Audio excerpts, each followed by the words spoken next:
Дараагийн мэдээг танилцуулъя. Сингапурт өсвөр насны хүүхэд автомат машины соруулыг долоосон хэрэг гарсан. За үүнийхэн төлөө тэрээр 2 жилийн ял авч магадгүй байна. За Сингапурт жүржин шүрс зардаг автомат машинаас соруулыг нь долоогоод буцааж савнд нь хийсэн Францын өсвөр насны хүүг болов сахилга гутаж олон нийтийн 5 тухыг алдагдуулсан хэрэг үүсгэн буруутгаж байгаа юм байна. За орон нутгийн мэдээллийн хэрэгсээр мэдгдснээр 18 настай Дидье Гаспарт Овен Максимилиан нь өөрийн энэ хүү хийж байгаа үйлдэлийн бичлэгээ Instagram дээрээ байршуулсан байна. За энэ бичлэг нь бол дараа нь олон нийтэд хурцтай тархсан. За уг хэргийн дараа тухайн худалдааны автоматыг эзэмшдэг iJuice компани зүгээс автоматын бүх 500 соруулыг сольсон гэж мэдгдсэн. За хэрв Максимилианыг дээр дурдсан 2 хэрэгт буруутай гэдэг нь тогтоох юм бол 2 жилээс дээш хугацаагаар хорих хэдэн мянган $10 торгуул ногдуулах нь гэж үзэж байгаа. За уг хэрэг нь 3 дугаар сарын 12-нд Сингапурын худалдааны төвд болсон байна. За хэвлэл мэдээлэлд өгч байгаа мэдээлэлээс үзэхэд Максимилиан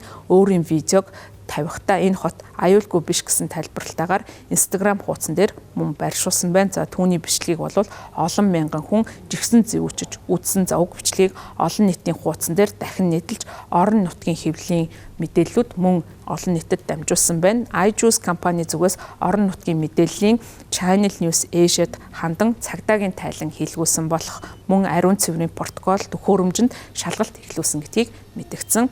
За Максимилианы хувьд бол одоогоор ASIC бизнесийн сургуулийн Сингапур дахь салбарт суралцаж байгаа юм байна. За тус сургуулийн хэвлэлийн төлөөлөгч өмнө нь орон нутгийн мэдээллийн хэрэгслүүдэд энэ явдлын талаар мэдэж байгаа. За дотоод мөрдөн шалгах үйл ажиллагааг сургуулийн хэмжээнд явуулж байгааг хэлсэн. За түүний өмгөөлөгчд мөн өмнө нь тухайн орон нутгийн агентлаг болох Channel News Asia агентлагт хандан Максимилианы эцгийг Сингапур руу нисэж очсон. За сургуулийнхын төлөөлөгч нь түүнийг батлан даагчаар нь ажиллахаар болсон байна. За түүний хэргийг 5 дугаар сарын 22-нд шүүхээр авч хэлцэх юм байна.